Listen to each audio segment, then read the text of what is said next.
Hello नमस्कार साथियों, कैसे हो? बढ़िया होंगे, स्वस्थ होंगे, लगातार पढ़ रहे होंगे। दौड़ाओ चेहरे में मुस्कान करते इस पेपर की खोपड़ी के अंदर से। दोस्तों स्टार्ट करता हूं आगे आर पार की सीरीज और स्टैटिक जीके और साइंस और राज्य दर्शन जो चल रहा था। और माँ तेरी पसीने की हर बूंद को मोतिया चमकाऊंगा। माँ तो सपने बड़े देखना पूरा करके अब की बार तेरा ये लेट्स स्टडी परिवार दिखलाएगा, तेरा ये शेर सेटिंग दिखलाएगा। जब जब मंजिल ने हौसलों से कहा तेरी बस की बात नहीं, हौसलों ने मंजिल की आंखों में आंखें डाल के बोला चल छुट्टी तेरी इतनी औकात नहीं। मंजिल को इसके औकात दिखाएंगे दोस्तों। स्टार्ट करता हूं, मंजिल इंतजार कर रही है। बिना टाइम वेस्ट के मंजिल की ओर बढ़ते हैं दोस्तों। चलो आर पार की सीरीज से क्वेश्चन पहला देखते हैं।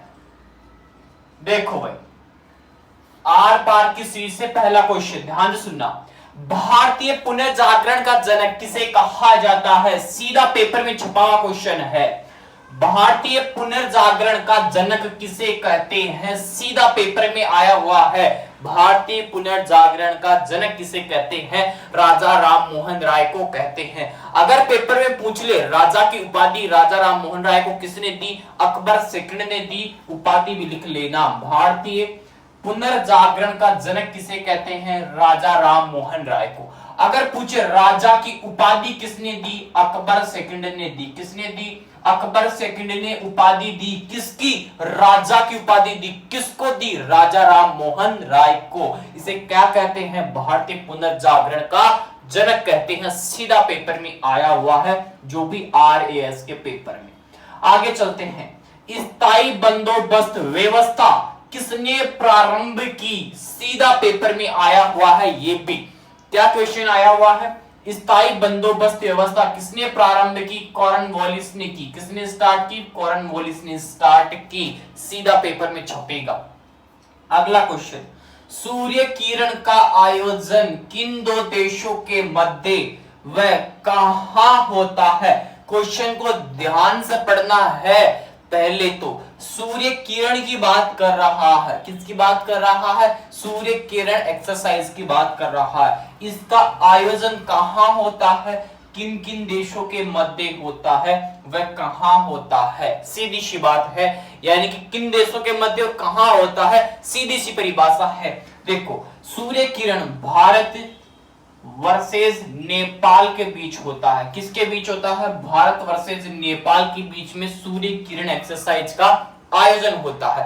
अगर पेपर में पूछ लेता है सूर्य किरण एक्सरसाइज का आयोजन कहां पे किया जाता है, ये होता है भारत के अंदर तो होता है। कब होता है? वो कहां होता है? पिथौरागढ़ उत्तराखंड के अंदर होता है। कहां होता है? पिथौरागढ़ उत्तराखंड। यूके का मतलब उत्तराखंड है। आप यूनाइटेड किंगडम मत समझ लेना, इंग्लैंड, ठीक है। उत्तराखंड लिखा हुआ है यूके का मतलब, ठीक है। आपको उत्तराखंड लिख दो। पिथौरागढ़ कहां पड़ता है? उत्तराखंड में। वहां पे आयोजन होता है, ठीक है। और सूर्य किरण किन किन के मध्य? भारत वर्सेस नेपाल के मध्य। अगला क्वेश्चन बहुत इंपॉर्टेंट है। मूल संविधान में कितनी अनुसूची थी? सीधा पेपर में आया हुआ है। मूल संविधान में कितनी अनुसूची थी? दोस्तों ध्यान से सुनना। मूल संविधान में कितनी अनुसूची थी? अनुसूची थी 8। कितनी अनुसूची थी? 8 अनुसूची थी मूल संविधान में। लेकिन अभी करंट का क्वेश्चन ये निकलेगा कि वर्तमान में मूल संविधान के अंदर कितनी अनुसूची है? 12 अनुसूची है। वर्तमान में 12 है। और इससे पहले कितनी थी? 8 थी। अब सीधा पेपर में पूछ सकता है 4 कौन कौन सी जोड़ी गई है, वो आपको फटाफट से कमेंट बॉक्स में डाल दो कि 4 अनुसूची कौन कौन सी जोड़ी गई है, फटाफट से बताओ। अब मैं स्टार्ट करता हूं राज्य दर्शन ओडिशा का। देखते हैं आगे। आंसर आना चाहिए मूल संविधान में 4 अनुसूची कौन कौन सी जोड़ी गई? 9, 10, 11 और 12। 4 हो गई ना, 8 से 12। चलो बात कर लेते हैं आगे की।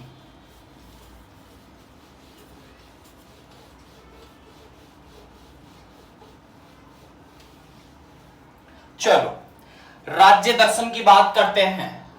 आगे बढ़ते हैं मंजिल की ओर और उसको कदमों की ओर लेकर आते हैं। मंजिल को सपनों की ओर बढ़ते हैं और माँ बाप का सपना है उसको पूरा करते हैं। चलो राज्य दर्शन किसका पढ़ोगे? फटाफट से बता दो। पढ़ लेते हैं आज ओडिशा का। चलो उड़ीसा, याद रखना, फिर बता रहा हूं राज्य दर्शन का रिवीजन है, लेकिन मैं वापस से इसको पढ़ा रहा हूं, ध्यान सुन लेना, पेपर में कभी भी टपक सकता है, कैसे भी घुमा फिरा के। पहले उड़ीसा था नाम, पहले क्या था, उड़ीसा। अब वर्तमान में क्या है, ओडिशा है। वर्तमान में नाम क्या है, ओडिशा है। ये आपको याद रखने की बात है, पेपर में ये भी पूछ सकता है, इनमें से ओडिशा कौन सा सही है। उड़ीसा, ओडिशा, पहले नाम क्या था, ये था, वर्तमान में क्या है, ये है। दोनों के दोनों मैंने बता दिया, पहले भी बताया था, फिर बता रहा हूं, ठीक है। अब बात करते हैं इस ओडिशा की। ओडिशा की सीमा किस किस के साथ लगती है, फटाफट से बताओ। छत्तीसगढ़, आंध्र प्रदेश, दो तो कंफर्म है। अब आगे और बताओ, फटाफट से बता दो रे, फटाफट से मैं बता दूं। चलो, एक तो पश्चिमी बंगाल के साथ में, किसके साथ में, पश्चिम बंगाल के साथ में लगती है। एक किसके साथ में लगेगी, झारखंड के साथ में लगेगी। और किसके साथ में, आंध्र प्रदेश के साथ में, एपी के साथ में, और छत्तीसगढ़ के साथ। किसके साथ, छत्तीसगढ़ के साथ सीमा लगती है, सीमा लगती है। सीधा पेपर में पूछ सकता है, ओडिशा की सीमा किस किस से साथ लगती है, पश्चिम बंगाल, झारखंड, आंध्र प्रदेश, छत्तीसगढ़ के साथ कौन सीमा बनाता है, ओडिशा सीमा बनाता है। ओडिशा कौन सा सही है, ये वाला, उड़ीसा सही नहीं है, ओडिशा सही है। बात करते हैं आगे की। चल, अब देखो, बहुत इंपॉर्टेंट है भैया, ओडिशा एग्जाम की दृष्टि से, सीधा कह रहा हूं, बहुत इंपॉर्टेंट है, पढ़ लेना आराम से, पेपर में बार बार टपकते हैं यहां से क्वेश्चन। देखो, अब पूछ सकता है 1 अप्रैल को कौन सा दिवस आता है। गुरुजी दिवस क्यों पढ़ा रहे हो यहाँ, ये दिवस इसलिए पढ़ा रहा हूं, 1 अप्रैल को उत्कल दिवस आता है। कौन सा दिवस, उत्कल दिवस या ओडिशा दिवस आता है, इसलिए पढ़ाया मैंने। क्या पढ़ाया है, ओडिशा दिवस। अगर पूछ ले ओडिशा दिवस या उत्कल दिवस कब आता है, 1 अप्रैल को आता है, पेपर में छप सकता है ये question, RS level, IAS level का क्वेश्चन है, तो ये छप सकता है भैया, सीधी सी बात है। बैंक के भी अंदर आ सकता है, जीके तो आती है उसमें भी, तो उससे पूछ लेगा। तो ठीक है, 1 अप्रैल को उत्कल दिवस या ओडिशा दिवस मनाया जाता है। बात करते हैं आगे की।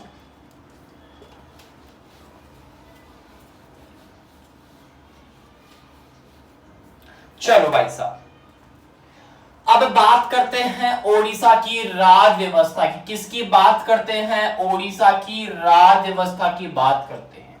देखो भैया, ओडिशा की राज्य व्यवस्था में सबसे पहला पॉइंट आता है इसकी राजधानी का। कौन सा पॉइंट आता है, इसकी राजधानी क्या है। मैंने एक क्वेश्चन का आंसर पूछा था कल भी और परसों भी। क्या क्वेश्चन क्या था, पहली स्मार्ट सिटी कौन सी है और 100वीं कौन सी है। यहां पे ध्यान देना, ये पेपर में आया हुआ है। 100वीं स्मार्ट सिटी, 100वीं स्मार्ट सिटी कौन सी है, शिलोंग है। कौन सी है, शिलोंग। ये तो मैंने बता दिया था। शिलोंग किसकी राजधानी थी, मेघालय की राजधानी थी। मैंने पूछा था पहली स्मार्ट सिटी कौन सी है, ये पेपर में छपेगा, अभी तक आंसर नहीं आया। पहली स्मार्ट सिटी कौन है, भुवनेश्वर है। कौन है, भुवनेश्वर है, याद रखना। मैं इसीलिए तो आज ओडिशा का राज्य दर्शन लेके आया हूं, क्योंकि ओडिशा की जो राजधानी है वो भी क्या है, भुवनेश्वर है। कौन है, भुवनेश्वर है। अब तो पता चल गया, एक काफी अच्छा क्वेश्चन है। क्या है, काफी अच्छा क्वेश्चन है, इसको याद रख लेना। अब बात करते हैं आगे की दोस्तों। ओडिशा की राजधानी भुवनेश्वर आती है और ये पहली स्मार्ट सिटी भी है। पहली स्मार्ट सिटी भी आती है। क्या आती है, पहली स्मार्ट सिटी भुवनेश्वर आती है। राजधानी किसकी है, ओडिशा की है। ओडिशा मत बोलना, ओडिशा बोलना है, फिर कह रहा हूं। चलते हैं आगे की ओर। अब आता है इसका राज्यपाल। कौन आता है इसका राज्यपाल, सीधा पेपर में पूछ सकता है भैया, मुख्यमंत्री राज्यपाल से क्वेश्चन आएगा, क्योंकि इसमें खेला हो चुका है, उथल पुथल हो चुका है, सारा का सारा मामला मोदी जी ने कर दिया। लेकिन ओडिशा का चेंज नहीं हुआ, पहले पढ़ाया था वही अभी है। राज्यपाल गणेशी लाल जी है। कौन है, गणेशी लाल क्या है, राज्यपाल है। किसके राज्यपाल, ओडिशा के राज्यपाल आते हैं। अब क्या क्वेश्चन आएगा, ध्यान से सुनना, माइंड के अंदर बैठा लेना। ओडिशा के वर्तमान में मुख्यमंत्री कौन है, ओडिशा के वर्तमान में मुख्यमंत्री कौन है, फटाफट से बता दीजिए मेरे को। ओडिशा के वर्तमान मुख्यमंत्री कौन है, सीधा पेपर में पूछ सकता है ये बातें, कौन है। अरे पहले वाले ही है, नवीन पटनायक जी है। अब इनकी क्या पूछेगा, इनकी पार्टी पूछेगा। नवीन पटनायक किस पार्टी से थे, बीजेपी पार्टी, जिसे आप क्या बोलते हो, बीजू जनता दल पार्टी बोलते हो। और सन 2000 से लगातार 4 बार मुख्यमंत्री है ओडिशा के, कौन, नवीन पटनायक साहब। बात करते हैं इनके बारे में आगे। देखो, क्योंकि पेपर के लिए काफी इंपॉर्टेंट है ओडिशा, मैं फिर कह रहा हूं काफी इंपॉर्टेंट है। चलो मुख्यमंत्री की बात करते हैं इसमें। मुख्यमंत्री कौन बताया, नवीन पटनायक बताया मैंने, नवीन पटनायक, ठीक है। अब इनकी पार्टी पूछे तो पार्टी बता देना, बीजेपी पार्टी से। अगर इसका पूरा नाम पूछे तो क्या बताओगे, बीजू जनता दल पार्टी बताओगे, बीजू जनता दल पार्टी से है, ठीक है। अब तो पता चल गया। अगर पूछे नवीन पटनायक जो है वो सन 2000 से लगातार 4 बार मुख्यमंत्री है, सन 2000 से लगातार 4 बार मुख्यमंत्री आ रहे हैं, कौन, नवीन पटनायक। अब वर्तमान में किसके मुख्यमंत्री हैं, ओडिशा के हैं। इतना याद रख लेना, बाकी ज्ञान नहीं लेना अपन को, ठीक है। यहां तक कंफर्म होना चाहिए पूरी की पूरी बातें। अब एक बार पेपर में क्या क्वेश्चन किया, ध्यान से सुनना। ओडिशा के मुख्यमंत्री नवीन पटनायक जी को कौन सा अवार्ड दिया गया, ये काफी अच्छा क्वेश्चन है। हीरो टू एनिमल अवार्ड किसको दिया गया, नवीन पटनायक जी को दिया गया, लिख लो। Hero to animal award, hero to animal award किसे दिया गया, सीधा पेपर में पूछेगा, नवीन पटनायक जी को दिया गया, जो वर्तमान में किसके मुख्यमंत्री हैं, ओडिशा के मुख्यमंत्री है। बात करते हैं लोकसभा की सीटों की, किसकी बात करते हैं, लोकसभा की सीटें, राज्यसभा की सीटें, विधानसभा की सीटें, इसका निर्माण, इसमें कितने जिले आते हैं, अभी बात करते हैं। चलो भैया, अब लोकसभा की सीटों की बात करते हैं।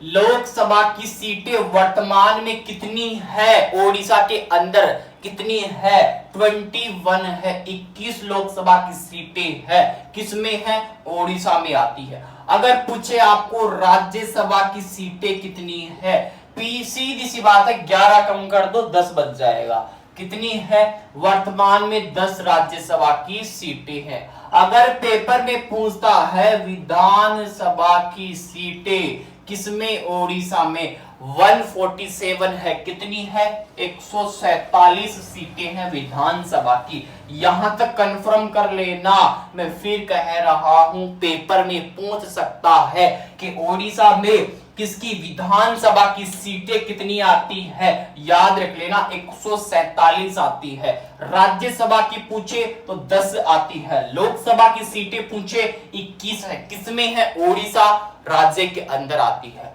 अगर आपको पूछे इसमें जिले कितने आते हैं, ओनली 30 जिले आते हैं। कितने जिले आते हैं, 30 जिले आते हैं, किसमें, ओडिशा के अंदर आते हैं। अगर इसका निर्माण पूछे 1936 यानी कि 1936 के अंदर कौन बन के तैयार होता है, ओडिशा बन के तैयार होता है। इसको भी लिख लो भैया, पेपर में पूछ ले उसका भरोसा थोड़ी है, तो उसका भरोसा अपन को हाजिर नहीं रखना, उसको जवाब देना है करारा। चलो इसका निर्माण लिख लो, फिर बात करेंगे कल राज्य दर्शन की। निर्माण 1936 के अंदर होता है। किसका निर्माण 1936 के अंदर, ओडिशा का निर्माण। ये भी लिख लो, तुम में क्या है, कई ज्ञानी आदमी है, ठीक है, लिख लिया यहां तक। तो राज्य दर्शन आज इतना ही, कल पढ़ेंगे राज्य पक्षी, इंडियन रोलर वगैरह से आगे की बात करेंगे कल। कोणार्क का सूर्य मंदिर की भी बात करेंगे कल, जिसे ब्लैक पैगोडा भी कहते हैं।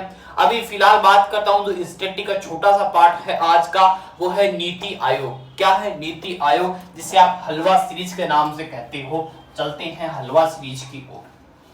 इससे क्या होगा, आपके पेपर के लिए बहुत इंपॉर्टेंट है ये सीरीज। सीधा पेपर की खोपड़ी में वार होगा आर पार की सीरीज से और हलवा सीरीज से। दोस्तों फिर कह रहा हूं, आएगा कल परसों 2 दिन के अंदर कभी भी जीके का भंडारा कर सकता हूं, याद रख लेना। हो सकता है मंडे को हो जाए, हो सकता है हो ही लाइव, ओनली लाइव ही आए, ओनली फॉर लाइव ही आए, रिकॉर्डेड नहीं दूं मैं, ओनली लाइव ही दूं। मंडे को वो बताऊंगा कल आपको कि लाइव आएगा या रिकॉर्डेड आएगा, ठीक है। अभी फिलहाल बात करते हैं स्टैटिक के पार्ट में। चलो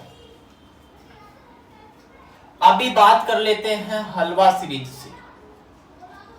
सीरीज बहुत इंपॉर्टेंट है, स्टैटिक के पार्ट को मजबूत बनाएगी, करंट के पार्ट को भी मजबूत बनाएगी, दोनों को मिला के बनाएगी सीरीज है। आज का है इसमें नीति आयोग, केवल नीति आयोग पढ़ेंगे इतनी सी जगह में। पेपर में पूछेगा परीक्षा का पहला प्यार कौन है, वो है नीति आयोग। अभी एनटीपीसी की परीक्षा लगी थी पीछे, हर एग्जाम में पूछ रहा था नीति आयोग, हर एग्जाम में पूछ रहा था। तो ये परीक्षा में पहला प्यार बन गया नीति आयोग, तो जो हर परीक्षा में पूछेगा।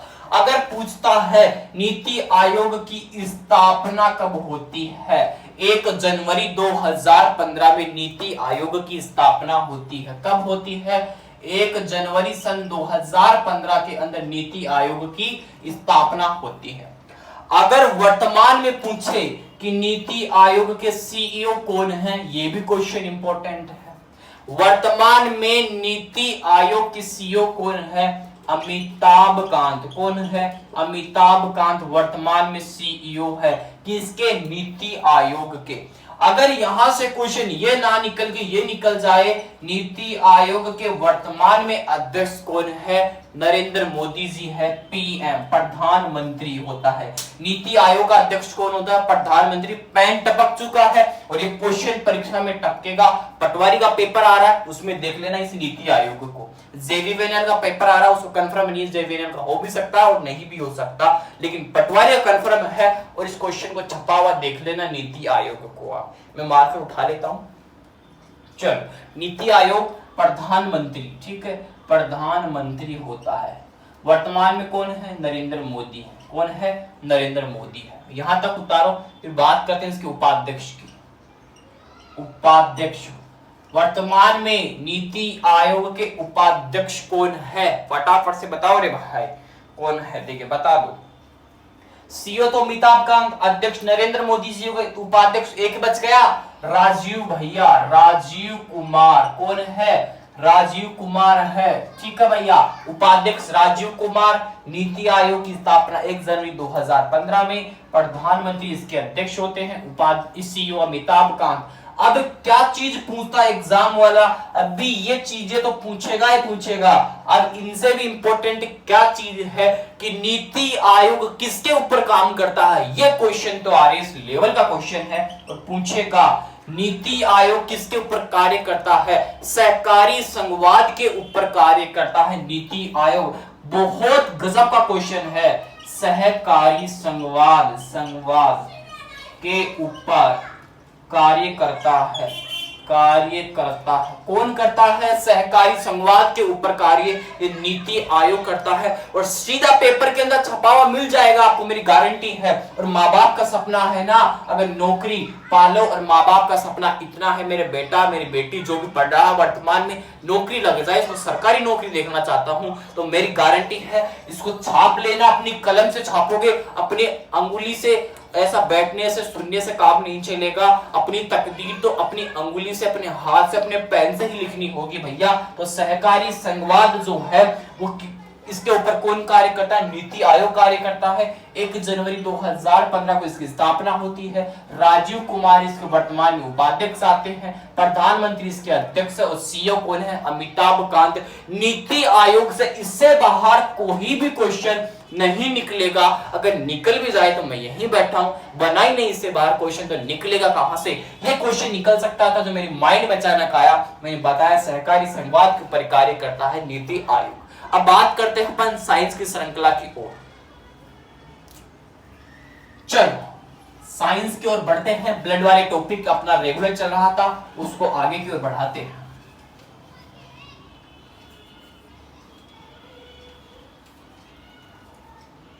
फिजिक्स पढ़ोगे, फिजिक्स में क्या टर्मिनल पढ़ा देंगे वो भी यार, उसकी क्या टेंशन।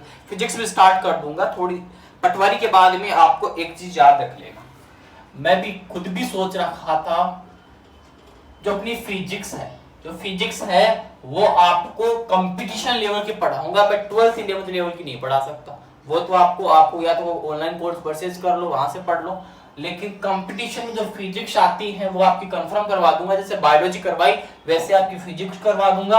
और केमिस्ट्री से क्या क्वेश्चन बन सकते हैं, 2-4 क्लास केमिस्ट्री की होगी जो पूरी करवाऊंगा। फिजिक्स थोड़ी लंबी लेऊंगा क्योंकि आप नेवी का पेपर दे उसमें भी आपको सहायता मिले, WSSR का पेपर आता है ना उसमें भी, ठीक है। तो फिजिक्स की मैं भी सोच रहा हूँ 25 तारीख बाद में देखते हैं फिजिक्स का और केमिस्ट्री का। केमिस्ट्री की वजह से मैंने 2 क्लास करवा दी पहले, साइंस में केमिस्ट्री की 2 क्लास करवा रखी है, 2 से 3 क्लासें उनको देख लेना, बहुत फायदा होगा वहां से। फिजिक्स भी स्टार्ट कर देंगे। चलो आगे बात कर लेते हैं, आगे बात कर लेते हैं साइंस के अंदर। चलो साइंस में दे दूं मैं, चलो साइंस के अंदर अपन बात कर लेते हैं। आगे साइंस में कौन सा टॉपिक था, ब्लड वाला टॉपिक था, उसको रेगुलर चला रहे थे। चलो बात कर रहे थे उसमें बिम्बाणु की बात कर लिया था, उसमें बात की थी लास्ट में हीमोफीलिया की। किसकी बात की थी, हीमोफीलिया। मैं पूछा था हीमोफीलिया में रक्त का थक्का जमता है या नहीं जमता, फटाफट से बता दो रे भाई। हीमोफीलिया में रक्त का थक्का जमता है या नहीं जमता? जमता नहीं है, नहीं जमता, जमता नहीं है हीमोफीलिया में रक्त का थक्का। यहां तक बात हो गई थी अपनी, कल हो गई थी क्या, बता दो भाई फटाफट से। रक्त का थक्का नहीं जमता, यहां तक बात कर ली थी। चलो फिर बात करते हैं आगे कि रक्त का थक्का और कौन जमाता है। लिख लो 2-3 नाम और लिख लो। थ्रोम्बोबिन, विटामिन के, विटामिन के, एक नाम और आएगा फटाफट से चेक को देखे। रक्त का थक्का जमाते हैं थ्रोम्बोबिन और विटामिन। रक्त का थक्का, रक्त का थक्का जमाते हैं, जमाते हैं। विटामिन, ऐसा कौन सा विटामिन है जो रक्त के थक्के को जमाता है? विटामिन के, याद रख लेना, ठीक है, लिखो इसको। हीमोफीलिया नहीं जमाता, फाइब्रिनोजन जमाता है, बहुत बढ़िया। फाइब्रिनोजन भी जमाता है रक्त के थक्के को, विटामिन के और थ्रोम्बोबिन, तीनों की तीनों जमाते हैं। हीमोफीलिया नहीं जमाता। बात करते हैं आगे ब्लड ग्रुप की। बहुत इंपॉर्टेंट है, ब्लड ग्रुप से क्वेश्चन निकलेगा, ध्यान रखना। ये तीनों चारों इंपॉर्टेंट है, ठीक है, पेपर में पूछ सकता है। रक्त का थक्का कौन जमाता है, कौन नहीं जमाता। बात कर लेते हैं आगे की, ब्लड ग्रुप की बात कर लेते हैं अपन। चलो लगा लो टॉपिक ब्लड ग्रुप। क्या लगाओगे? Blood group. सीधा पेपर में पूछेगा ब्लड ग्रुप। देखो ब्लड ग्रुप की खोज किसने की, पेपर में ये भी पूछ सकता है। खोजकर्ता कौन है? कार्ल लैंडस्टीनर, सीधा पेपर में पूछेगा। कार्ल लैंडस्टीनर, कार्ल लैंडस्टीनर ने क्या खोजा? ब्लड ग्रुप को खोजा। कार्ल लैंडस्टीनर को 1930 के अंदर एक नोबेल मिलता है, नोबेल पुरस्कार मिलता है। क्या मिलता है? नोबेल पुरस्कार भी मिलता है, ठीक है। और कार्ल लैंडस्टीनर ने एक कौन सा सिस्टम दिया? ABO सिस्टम दिया। सीधा पेपर में पूछेगा कि कार्ल लैंडस्टीनर ने कौन सा सिस्टम दिया? ABO सिस्टम दिया। ABO सिस्टम दिया। अब इसको एंटीजन में बांटेंगे, ABO और AB क्या होती है? एंटीजन होती है। क्या होती है? एंटीजन होती है। क्या क्या होती है एंटीजन?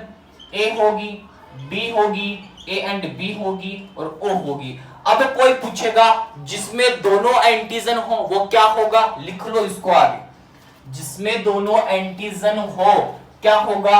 अरे भाई दो साथ कौन है? AB तो वही होगा, सीधी सी बात है, दोनों एंटीजन AB में होगी।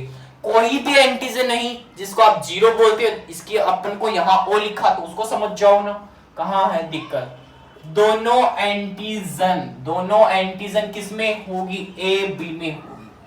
कोई एंटीजन पूछे, कोई एंटीजन नहीं है, वो है O अपना। ठीक है, ये दोनों के दोनों कतई जहर क्वेश्चन है पेपर की दृष्टि से। अब बात कर लेते हैं, यहीं पे थोड़ी सी और बात कर लेता हूं कि ब्लड ग्रुप, ब्लड जो ग्रुप है इसमें सर्वदाता तो कौन है, सर्वदाता तो कौन है और सर्वग्राही कौन है। सीधा पेपर में दाता तो यानी कि देने वाला O माइनस, लेने वाला AB प्लस, सर्वग्राही लेने वाला है यानी कि AB प्लस होगा। दाता यानी कि देने वाला O माइनस, सर्वदाता दातार है O माइनस, लेने वाला AB प्लस। दोनों के दोनों छाप लेना, पेपर की दृष्टि से बहुत इंपॉर्टेंट आते हैं, पेपर की दृष्टि से काफी इंपॉर्टेंट आते हैं। ये सर्वदाता कौन है O माइनस है, सर्वग्राही कौन है AB प्लस है। पेपर में पूछ सकता है, यहां तक नोट कीजिए फटाफट से। नोट कर लिया होगा। अब आपको थोड़ी सी बात और कर लेता हूं, कौन से ब्लड में कौन सी एंटीजन होती है और कौन सी एंटीबॉडी होती है। चलो बात कल करेंगे, अभी टाइप हो चुका है। ठीक है दोस्तों, आज के लिए इतना ही। अपना ध्यान रखना, अपनों का ध्यान रखना, स्वस्थ रहना, मस्त रहना। Bye bye, have a nice day.